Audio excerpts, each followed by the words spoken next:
what I'll do now is open the floor to HaloSOS, and Fiona is in the background there. Thank you very much, Fiona. Hi. Please share your screen and away you go as well. Yes, and while I do that, I'm actually going to stop my video because I have had some intermittent problems. So just let me stop and make sure you can at least hear me as we go. Bear with me. Make sure I hit the right.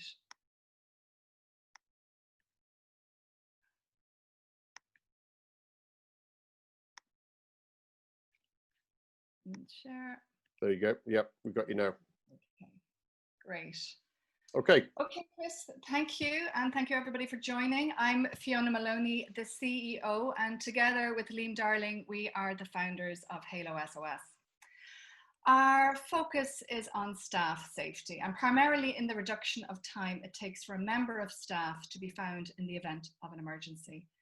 Our first vertical is the hospitality industry. And everyday employees in the industry are exposed to potential and significant risk, either as individual incidents like an accident or harassment or an assault perhaps, or mass crisis events such as fires or chemical spills, and emergencies in crowd control. But because we're focused on the American hospitality industry, we are focused on active shooter incidents. To put some context around this, a survey conducted by one of the largest unions in America, Unite One, encouraged women to tell their own stories. The union began the Come Forward campaign to challenge the culture that silences women exposed to sexual harassment and to shed light on the inherent risks for women working in isolated conditions. The results were 58% of hotel workers and 77% of casino workers surveyed have been sexually harassed by a guest. Each event, if it goes to court, costs the hotel operator an average €250,000. For mass security events in 2017, 58 people lost their lives during the USA's deadliest mass shooting at the Mandalay Bay Hotel in Las Vegas. The astonishing settlement figure agreed by their insurers is over €700 million, lax security being part of the reason that over 4,500 people have been awarded a claim. The results of the union surveys and demands drove what we're seeing now in the market. The proposed changes were that employers should be required to ban guests who have sexually harassed an employee, that every member of staff carry a device, and that state laws and city ordinances be implemented to protect casino and hotel workers. Immediately, to mitigate mass strikes, 56 hotel groups led by the world's largest brands came together in rapid response and created the 5-star brand mandate that said, if you run one of our hotels, every member of staff has to be able to raise an alarm quickly and can immediately be found down to room level accuracy in a crisis. On top of that, city and state legislation have come into effect, with cities marked here in orange, and the initial 3 states in dark blue, Washington, Illinois, and New Jersey, which have declared that you must have a solution like HaloSOS is deployed in order to be compliant with state laws to protect staff. 10 more states here in light blue include California and Florida, and they're planning to follow suit. In December 2019, there were 5.5 million rooms in North America. Now, post-COVID, for a period of time, we might project that those dropped to 4 million rooms. However, to date, less than 10% of hotels are complete, and that still leaves 90% of the market still available. HaloSOS delivers a total turnkey solution. We provide staff with a wearable device that is voice activated for hands-free activation or push button activated as a backup. We install a beacon in each hotel room that identifies the location of the wearable. So imagine, if you will, a housekeeper walking into a hotel room and she feels under threat and uncomfortable. She simply calls out a keyword. Our network of Bluetooth beacons are synced with her device, and we locate her immediately down to room number, corridor or floor that she's on. Her real-time position is sent to the security teams, who then locate her, and if she moves either indoors or outdoors, they can also follow her. This reduces the time to locate someone in duress. Therefore, it saves lives and reduces the impact of any event. Post-COVID, the risk to staff increases as more people are expected to work alone and more time spent on deep cleaning, which therefore multiplies the risk to those staff members. In mass security, the notification happens when we need to communicate with all staff in a crisis. So in events such as active shooting, security pushes out the alert. They then create a boundary around the event which identifies those closest to what we call the hot zone and drives the message to those in that hot zone who are most at risk. And then that message is sent to them to say, leave the area and follow a perceived best result so that we may exit that. Hotels' concerns for staff safety drives this as the force multiplier effect comes into play. And it ensures greater staff compliance because of that, and therefore reduced financial risk to the hotels. The AHLA is the umbrella association for hotels and lodging industry in the United States and accounts for over 45,000 hotels or 4 million rooms. The key takeaway from this slide is that hotels spend more on physical security than any other private industry, and that equates to €850 per room per year. We'll concentrate our efforts on California, Florida, and Texas here in dark blue, as they make up 1/3 of the US hotel rooms. There are a limited number of competitors in the market, and it's important to say that this slide, the information on this slide came from discussions with both Hilton and the Marriott. At one end of the spectrum, you have small, nimble companies like React, but they're limited in terms of their technology and penetration into the market. At the other end, you have monolithic companies like AT&T, and we'd argue that their solution is not fit for purpose. One of ASSA ABLOY's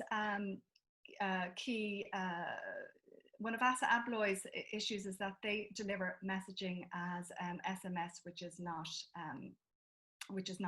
deliverable or not fast. We have the advantages in our delivery in that we are the only company that delivers voice activated. We are the only people who do indoor and outdoor tracking seamlessly, and we're the only people who offer mass notification as part of our product offering. Additionally, there's attractive real estate and social distancing management features that the hotels are interested in at this point in time, as you can imagine. And the team. We are a sales-driven organization, and I come from a background of corporate technology sales at C-level, where I consistently met my targets, reaching 10 million year on year. And I achieved this through new outreach and networking to those at C-level. Mike, our CTO, has a lot of experience in software development, both in startups and enterprise, and specifically in location-based technology. Liam, the COO, has deep technology product knowledge from a previous tracking hardware and software startup selling into US theme parks. Also, he has 15 years experience enterprise sales and deploying location-based solutions through Europe, Australia, the United States, and the Middle East. Most recently, the Marriott gave us the go-ahead on a 600-room Washington, D.C. hotel, which is part of a group of 35 hotels and which will act as a reference site. The Apache Casino, although it's small, is an important reference site for the 102 casinos in Oklahoma, where the US largest casino is also located. And we're operating at the Vice President of Security level in Hilton. Penetration testing and legals are our next step with them, and they're indicating 40,000 rooms to us. UGL is a non-hospitality based Australian company. They have asked us to keep their staff safe in underground tunnels and stations, and we've submitted our recommendations to their RFP and expecting a decision this autumn. Up to now, we've been selling direct to the customer, and we're now working with a number of partners to grow our channel to market, including Dickerson Technology in the United States, BP Multipage here in Ireland, and Johnson Controls, where we've numerous quotes into pharma, including Boston Scientific and Pfizer. We are a B2B sales organization, and we will use our channel partners to scale our market. We've qualified that hotels are used to paying on a per room basis, and we will charge an install and a rental per room per month, which is accepted by them. A 3-year contract for a 300-room hotel works out at €67,000, and 75% of that is recurring revenue. Looking at the finance, the key takeaway here is that we're forecasting 2,700 rooms this year. Of that, 600 are with the Marriott in DC, and our sales pipeline is 50,000 rooms for the next 12 months. So by the end of 2023, we're looking at 600 sites yielding 13 million euro. Due to the success of the Spark crowdfunding campaign to date, and I think we've 16 days left, we've raised more than we've expected during COVID times. And currently we're at 150,000 euro from the campaign at a 1 million euro valuation. Enterprise Ireland matches funding up to 250k. So we've matched Enterprise Ireland funding. We're also EIIS qualified, which means your investment is 40% tax rebatable. Initially, we were expecting to raise in 2 rounds, but if we can do it in one, we can close this out completely, which would be fantastic. However, we do have the option for a second round if need be. Now, we believe our exit will be via a trade sale. So think back to the competition slide where we had Assa Abloy, and they're very, very active in the market, and they require one new company every 3 months on average. Everbridge, their share price has shot through the roof by 50% actually since the COVID started, and its last acquisition, similar to us, was for 8x revenue in August 2019. F24 and Riverside also make acquisitions very regularly in the market. So thank you very much, everybody. Thank you for your time. Thanks for listening. I'm going to hand it back now to Chris and open the floor to questions. Thank you. Great. Thank you very much indeed, Fiona. Thanks very much. I see Liam is there as well. Yep. And Fergal, if you can switch your screen on now, and perhaps if you can stop sharing yours as well, Fiona, then we can get into the questions, which I know we've got a few of them through already. So guys, if anybody wants to ask any more questions, please do so. There's the Q&A button at the bottom there. So please do that, and we can have those over to Fiona and Liam. So Fergal, have you got the first one there, please? Yeah, I have loads of questions. Hi Liam, hi Fiona. Some tech questions first. So how are the beacons installed and how are they powered? Yeah, so that's really important, and it's a really important aspect of the install. Hotels don't want us or blokes running around with drills and ladders, drilling holes in ceilings. So essentially the little beacons are battery powered. The install consists of a lot of work done on site before we get to the hotel. So in HQ, before we get to the hotel, pre-configured, we walk into the room. Placement of these is really important, but it is completely wireless. So there's no power cable and there's no data cable. It basically goes high up on the wall or high up in the ceiling, stuck to it, and it says, I'm room 101, I'm room 101, and that's the way it goes. And it's install of this beacon 2-3 minutes max. We should never be in a room for more than 10 minutes. If we're in a room for more than 10 minutes, something's gone wrong. Excellent. And how long do they last? How long do the batteries last, or how long are they powered up for? So it depends. So because of the legal requirement that says room level accuracy, the battery power or the beacon can be configured to kind of 7 different power levels. Room level accuracy requires a low power level, which means the battery should last 60 months to 84 months. But if you were to push the higher power up to, like, say, for instance, in a lobby in a hotel, it'll last about 2 years. Excellent. And who does your installations for you, for instance, in the Marriott DC? So we go ahead. ahead. I was going to say we will actually deliver that first site ourselves in the Marriott. We will be there delivering it. We have partners in the United States, Dickerson Tech, who will also be with us to deliver it. So between us, we'll have that site delivered in about a week or 2. Excellent. And another question here, is employee location tracked continuously or only in emergency situations? So both personal or mass events, and how are any privacy issues addressed with location tracking? Yeah, absolutely. So we don't track employees on an ongoing basis. We locate them the moment they raise an alert. So the moment they raise an alert and need help, we locate them.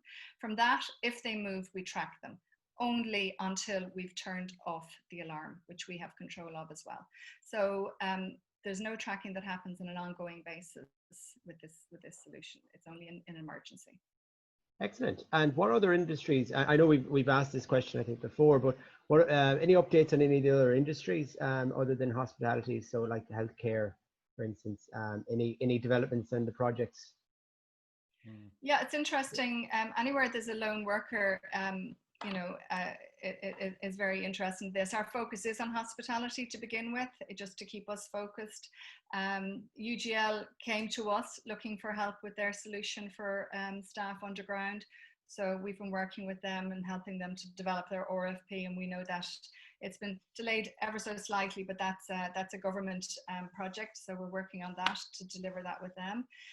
Pharmaceutical is very interested as well, so we have a number of quotes out there, and they're ones that have kind of come to us. So there's still a lot of activity in those areas, and once we get hospitality kind of nailed, I think we can very, very quickly scale into other industries.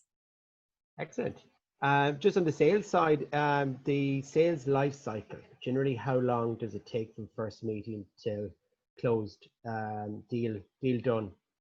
What have you seen so far in terms of the timelines there? Well, the drive in America is supported by legislation and the 5-star mandate. Now, the 5-star mandate is not a law, but the legislation is. So we've legislation in 3 states: Washington, Illinois, and what was the third one? New Jersey. You remind me, Liam.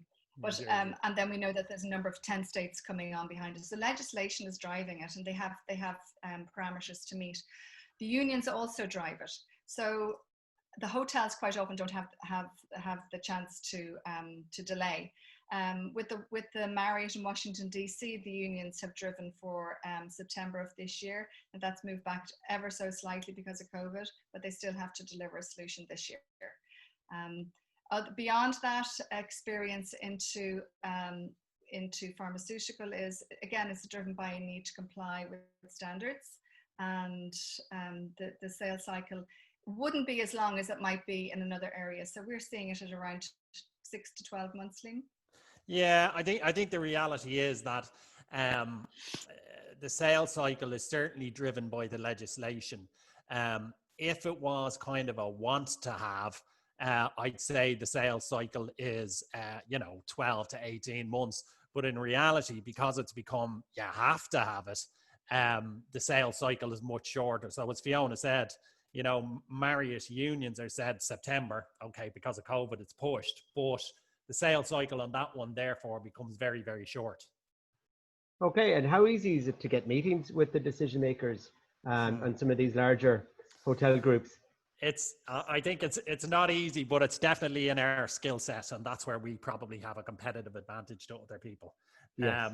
We're actually, we to give you an idea, I suppose, and not to steal Fiona's thunder on this one, but Hilton Group, Chris Nazetta is the CEO, and we're operating directly below Chris is a guy called John Gialiconi, who is the VP for Global Security, and that's the level we're operating at. So it's not easy to get meetings, but that's what our background is, and so that's what we're really good at. Excellent. And just on the wearable guys, does the hotel or does the group, the client effectively, do they provide the wearable and the smartphone to the hospitality workers or to the employees? We provide the wearable to the hotel and to the employees. I mean, it's a valuable piece of real estate as well, which I alluded to in the slides. This opportunity to deliver other applications over that real estate once we deliver ours into the hotel. So we retain ownership of that device. Excellent. And just one question here, evaluation question again.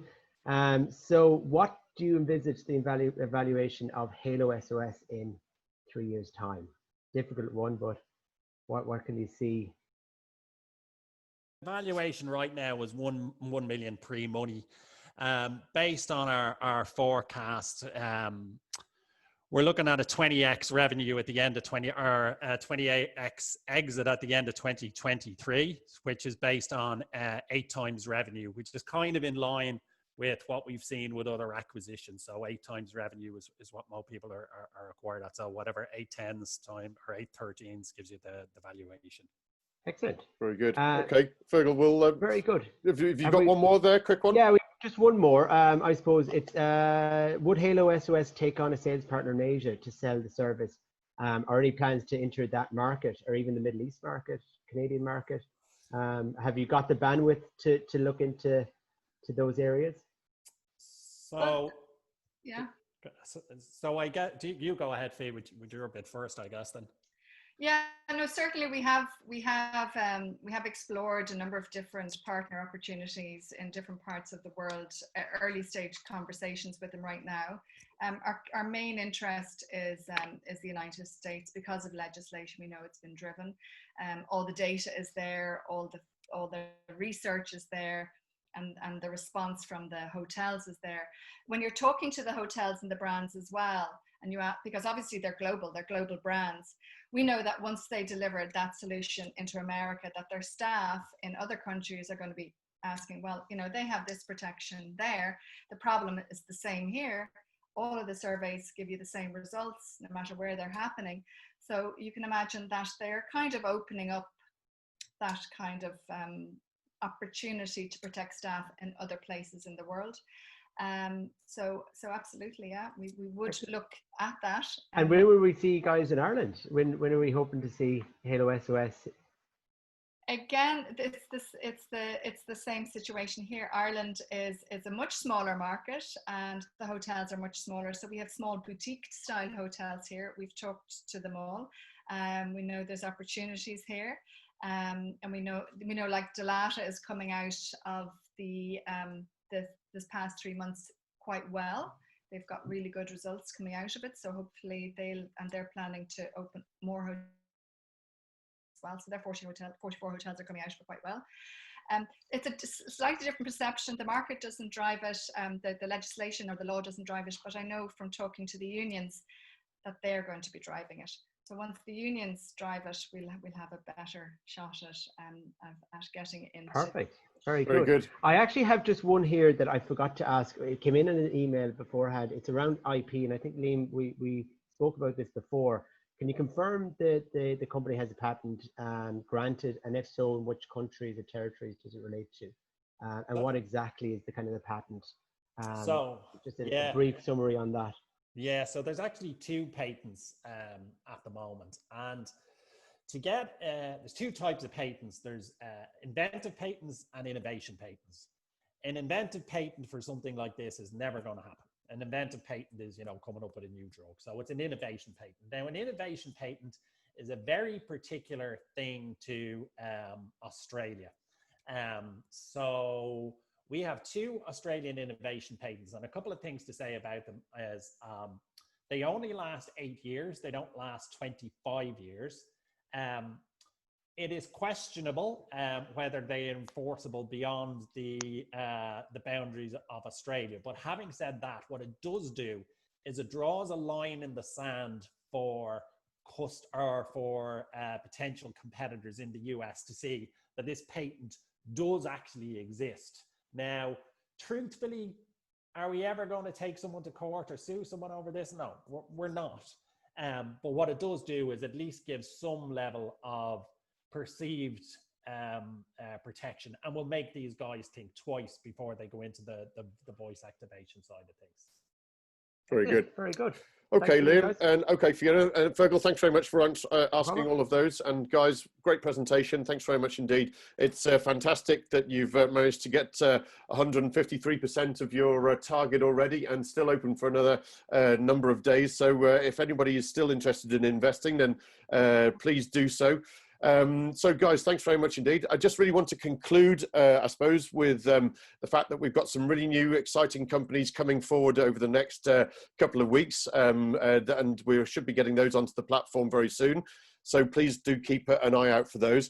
And also one other thing that we're doing, which is an investor town hall, where we are going to be doing this every week. And we're going to be launching this very shortly, where all of the investors who are in a club can come in and freely chat to one another and explore the pros and cons of investing in the clients that we've got live on the site at the moment. So please do keep an eye out for that, and we'll be letting everybody know about that shortly.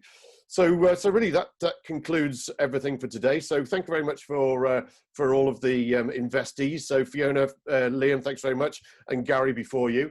And also thank you very much for all the investors that have come on board as well to listen. And we will catch you again very soon. There'll be a recording of this going up onto our YouTube channel, and we'll be sending out all of the questions that we didn't get a chance to ask out to the investees who will answer, and we'll send those answers over to you guys very soon after that. So thank you very much indeed. Look forward to seeing you soon.